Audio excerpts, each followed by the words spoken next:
Now, while there might be a lot of questions and doubts about the DCU, one thing that I am sure of is that Superman 2, Man of Tomorrow, is going to be probably the best DC movie ever made. And I believe that Superman 2 might be one of the best solo comic book movies ever made.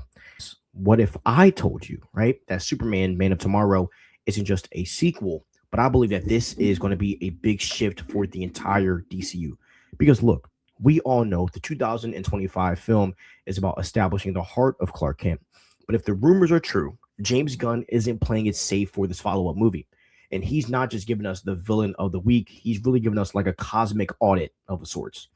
Everything we're seeing, Aaron Pierre, this weird focus on gods and monsters, all points to this inevitable destination, and it is the Panic in the Sky storyline. And in the comics, this wasn't just a crossover. It was the moment the DC universe realized a Man of Steel isn't enough when the sky itself starts to fall. And today we're going to be breaking down why the sequel is secretly a Justice League movie in disguise. So I want to really be organized and tell you some things that we're talking about. So the first thing that we're going to be breaking down is teaching you guys the logic of Brainiac in the city of Kandor. I want to also talk about why Supergirl and Maxima are the perfect Trojan horses for a invasion. And I also want to talk about the weird alliance that Lex and Superman are going to have to go through, and how this movie ends with the birth of a intergalactic Justice League. Now, this is based off of rumors. This is based off of some confirmed news, some things that we already know. And I just like hopped into like a cocoon of nerddom, and I just crafted a crazy script. This is really for fun, and I hope you guys enjoy what I'm about to just yap about. So let's dive into this. This is the Loreverse, and this is what we do. So let's get into this deep dive. Okay, so if you haven't read Panic in the Sky, here's the lore that you need to know. Brainiac takes over Warworld, and this is a planet-sized engine of death, and sets a collision course for Earth. But here's the kicker. Superman doesn't just fly up and punch it.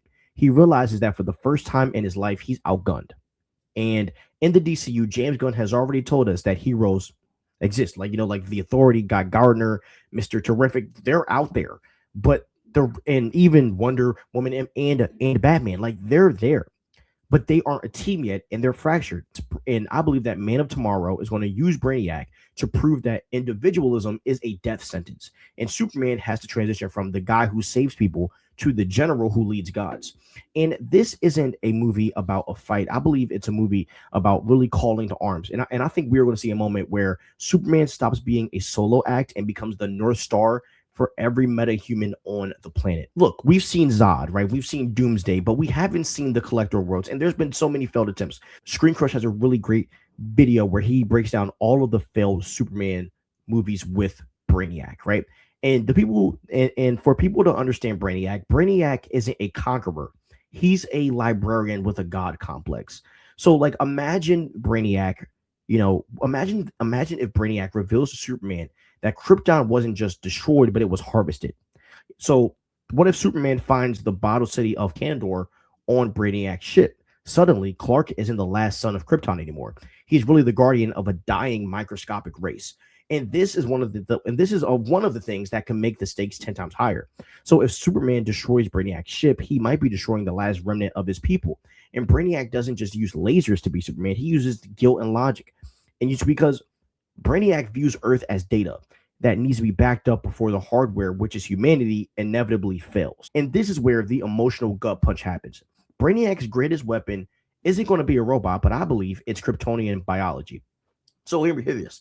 If Supergirl, Woman of Tomorrow, shows us a hardened, cynical Kara Zor-El, Brainiac will exploit that. And I can see Brainiac using mental programming, the same technology he used to bottle civilians to turn Kara against Clark.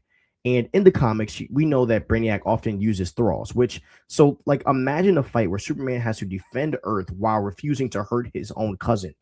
And the biggest wild card is you add Maxima, right? The queen of Almerac. And she's looking for a mate who is her equal. And in her mind, Superman is a king and Brainiac is a force of nature. So if Brainiac promises her a seat at the table of a perfected universe, she becomes his deadliest enforcer. And it's not just a physical threat, it's a war of ideologies, not to mention, right? She might also want to mate with Clark, aka Superman, because he's so powerful, because she wants to find someone that she feels is of equal to her in power skills. Now, we do need to talk about also Lex in the DCU, because Lex isn't just a guy in a suit. He is the quote unquote protector of humanity in his head. And when Brainiac arrives, I can see Lex realizing his human tech is like 1,000 years behind. And I can see a situation where Lex agrees to work with Superman because he realizes I can't rule a world if it's sitting in a jar on a shelf. But I can see Lex either secretly communicating with Brainiac's AI or Lex Luthor's trying to create tech to control Brainiac, and then Brainiac counters it, and then they end up merging together because it's probably the best option. And in the 90s comics, we had the Lex and Brainiac merger, and I think Man of Tomorrow ends with Lex helping defeat Brainiac, but secretly uploading Brainiac's intellect into his own LexCorp servers.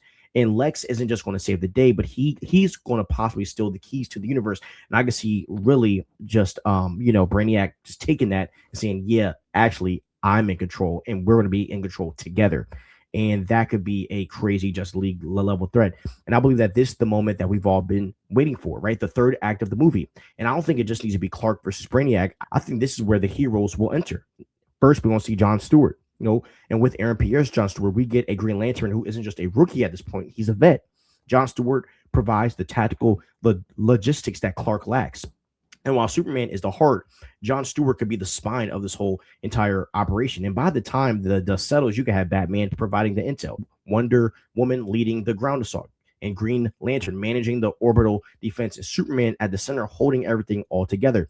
And they don't call themselves the Justice League just yet, but as they stand on the wreckage of Brainiac's ship looking down on Earth, the world sees them as one unit. And they could even go back to their own separate lives and worlds, and maybe, Lex and Brainiac come back, which causes them to really come together and form this team.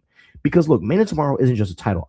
I believe it's a question. Which tomorrow are we choosing, right? Brainiac's tomorrow is static, cold, and perfect. And Superman's tomorrow is messy and dangerous, but it's free.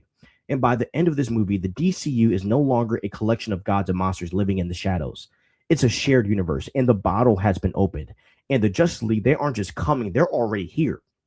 But what do you guys think? Do you guys think that this is too much for a Superman movie? Or do you think he is exactly what the DCU needs right now to raise the stakes for the whole entire universe? And do you guys think Lex Luthor is going to pull a okie doke and end up merging with Brainiac? I would love to hear what you guys think about in the comics. Look, I know James Gunn has denied some of these characters being in this movie, but I just don't trust him. More so because he's the one that Brainiac wasn't going to be in this movie, and now Brainiac is. And I think that James Gunn is secretly planning something really big to take the DCU to the next level. So I would love to hear what you guys think. Please like, subscribe, and ring that notification bell. Stay crispy, and peace out.